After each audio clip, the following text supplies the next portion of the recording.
तो हमारा अगला वर्ड है एरिस्टोक्रेसी। ये एक नाउन है। अब इसका मतलब क्या है? ये एक ऐसी गवर्नमेंट या शासन है जहां सारी पावर, सारी ताकत समाज के सबसे ऊंचे तबके यानी नोबिलिटी के हाथों में होती है।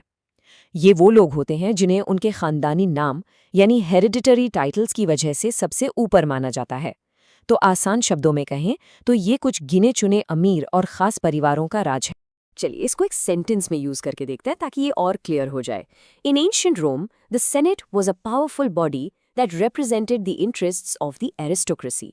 इसका मतलब ये हुआ कि पुराने प्राचीन रोम में जो सेनेट थी वो एक बहुत ही पावरफुल संस्था थी, पर वो किसके लिए काम करती थी? सिर्फ एरिस्टोक्रेसी के लिए, यानी बस उन्हीं ऊंचे घरानों के लोगों के फायदे के लिए।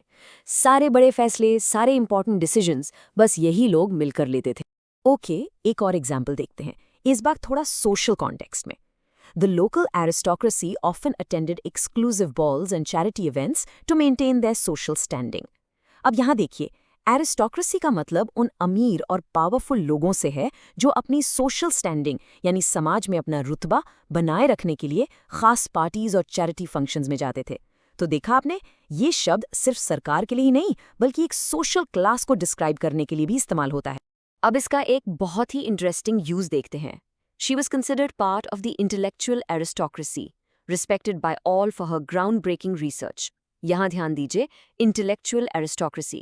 इसका मतलब उन लोगों से है जो अपने पैसों या खानदान की वजह से नहीं, बल्कि अपनी बुद्धि, अपने टैलेंट, अपनी काबिलियत की वजह से बेस्ट माने जाते हैं। इस सेंटेंस में उन्हें उनकी शानदार रिसर्च के लिए रिस्पेक्ट मिल रही है। तो ये एक बहुत ज़रूरी बात है कि ये शब्द काबिलियत यानी मेरिट के लिए भी यूज़ हो सकता है। इस शब्द का एक फिलोसॉफिकल एंगल भी है। एक बहुत मशहूर फिलोसोफर है प्लेटो। उनका कहना था, Plato argued that an aristocracy ruled by the wisest was the ideal form of government. यानी प्लेटो के हिसाब से सबसे अच्छी, सबसे आइडियल सरकार वही है जहां देश पर सबसे समझदार और ज्ञानी लोग यानी द वाइजेस्ट राज करते हैं। उनके लिए एरिस्टोक्रेसी का असली मतलब ही था सबसे बेहतरीन लोगों का शासन। अब बात करते हैं इसके सिनोनिम्स की, यानी ऐसे शब्द जिनका मतलब लगभग सेम है। तो एरिस्टोक्रेसी की जगह आप इन शब्दों का भी यूज कर सकते हैं। Nobility, gentry, elite, upper class और हाई सोसाइटी।